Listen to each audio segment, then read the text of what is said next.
There is a legend across Southeast Asia of a mysterious entity.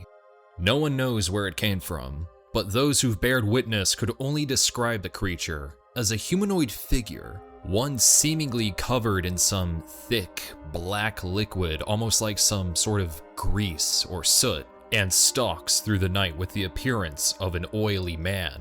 Many theories about its existence have been debated. Some say it's a warlock, or an agent of the devil himself who was promised the power of black magic through preying on young women, or the pawn of an evil shaman who wants nothing but to exact his revenge onto the world. This monster is named Orang Maniac, more commonly known as the Oily Maniac. Whoa!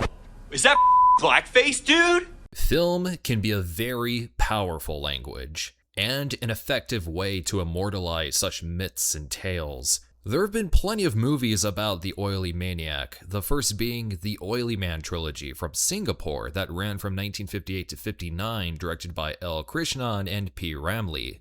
But the freakish influence of Orang Maniac would slide its way to Hong Kong in the form of the 1976 Shaw Brothers film Oil Demon, or alternatively, The Oily Maniac. The movie would be directed by Ho Meng Hua, who you may recall as the director of Inframan, as well as The Mighty Peking Man. This actually wouldn't be Ho's first time exploring black magic, as he tackled the subject in his own pair of films. So The Oily Maniac wasn't far from his wheelhouse, but this came with a twist. Rather than telling the tale of a predatory creature of the night, The Oily Maniac is a tragic superhero. Our story is in Malaysia, where much of the film was shot on location. A power struggle at a coconut oil factory erupts into a bit of a scuffle where the father of our main character's girlfriend kills one of the men who's trying to take over the business, which gives him a death sentence. But before he could be executed, he summons our protagonist to pass down an unholy secret of the dark arts.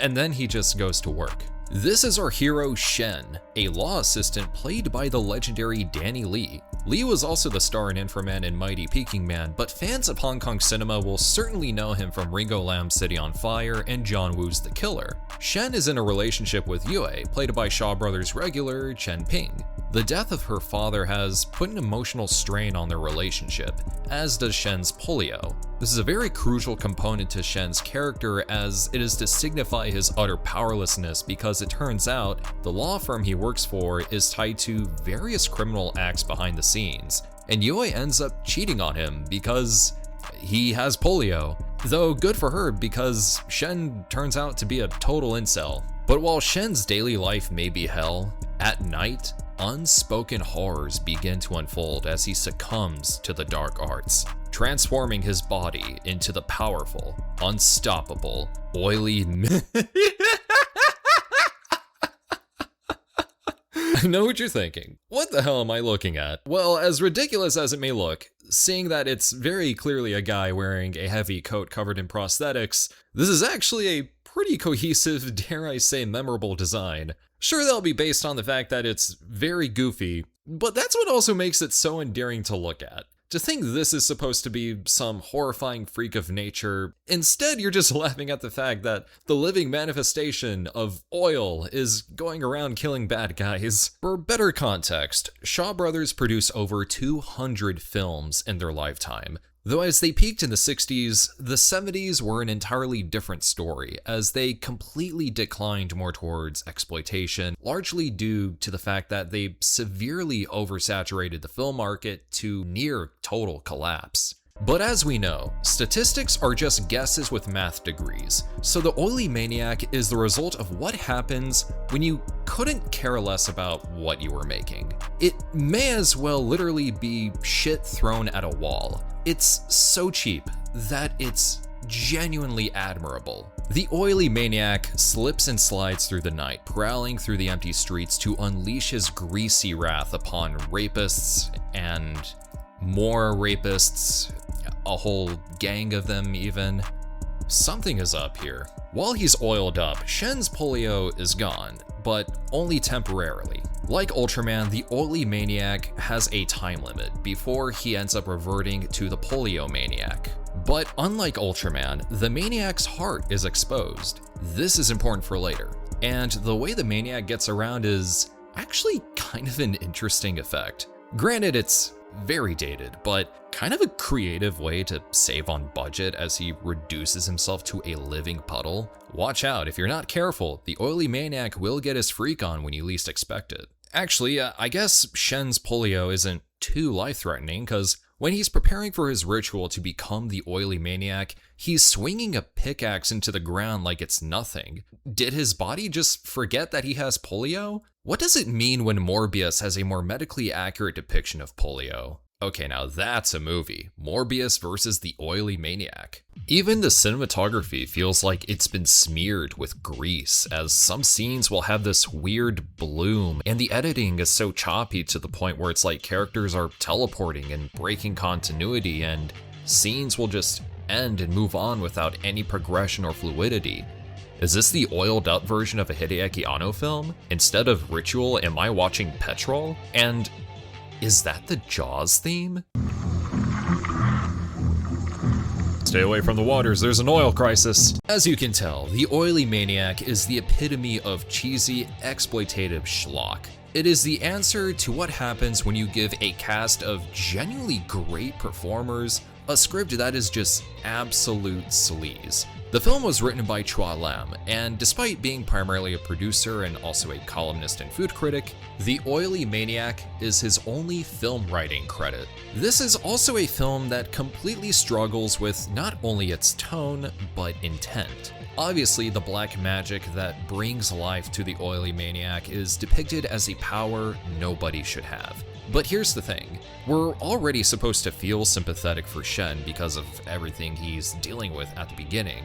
Then he straight up curses women after getting rejected and goes to reject another woman who expressed genuine interest in him. But on top of that, Shen uses the oily Maniac to become a vigilante, a force of good in these hard times.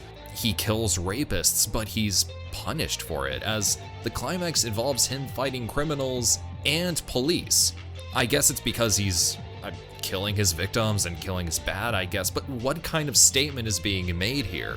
Don't kill rapists? Also, why does the oily Maniac only kill rapists? Is that the only crime that happens in Malaysia? Aren't burglaries and motor theft more frequent? There is a scene where he kills a corrupt plastic surgeon who's protected by Shen's law firm who is orchestrating the rapists, but that's like the only exception here. Well, if you know anything about film history and the trends that were prevalent in certain periods, this can all be answered by the fact that it was the 70s. You can use your imagination, but that brings up another thing. There are more scenes of women getting violated than there are of the oily Maniac.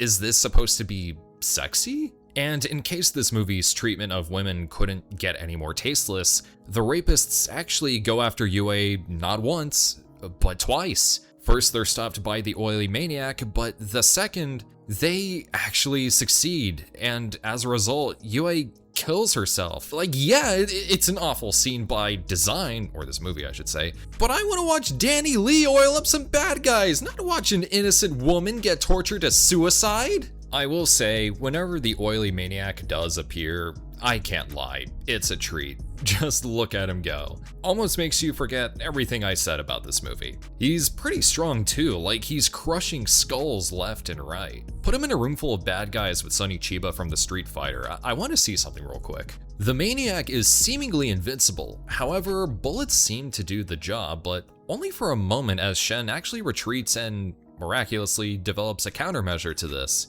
Though, just like everyone else, the police seem a bit too oblivious to the fact that the oily Maniac's heart is exposed. Like, it's just right there, plain as day, you can't miss it. But perhaps they're saving that for a more thematic purpose, something with a bit more emotional weight to it. As in his final moments, the oily Maniac meets his demise at the hands of the woman who loved him, as Xiao drives a fiery stake through not his exposed heart, and he just burns to death. I guess that is the more logical way to put him out, because how come no one else pieced together that the oily Maniac is literally made of oil? Now, I've seen plenty of bad movies, like genuine slop. but The Oily Maniac, honestly, is far from being one of the worst movies I've seen. Sure, it's way more offensive than others, like say The Crow remake, but I don't hate this movie? I hate using the term so bad it's good to describe something, but this is a special case where a film is so perplexing and baffling, in addition to the fact that no one gave a single shit while making this movie, that it's a miracle that it somehow exists. A movie that just willed itself into existence in the midst of an industry's recession, contributed to absolutely nothing, and just left, just like The Oily Maniac at Sunrise. There is no explanation as to why this was even made. Even the commentary track on the Arrow Video Blu-ray has less to do with the movie than the people who just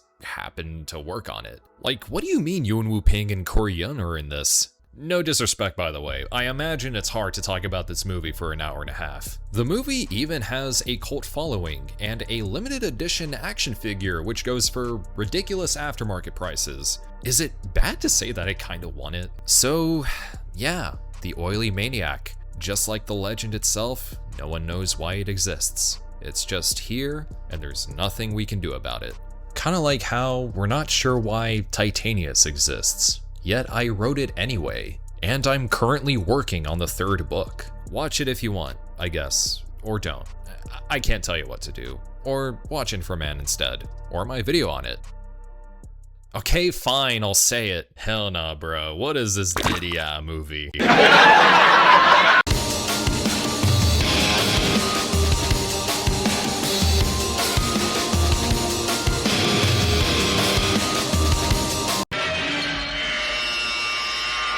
Ain't no party like a Diddy party.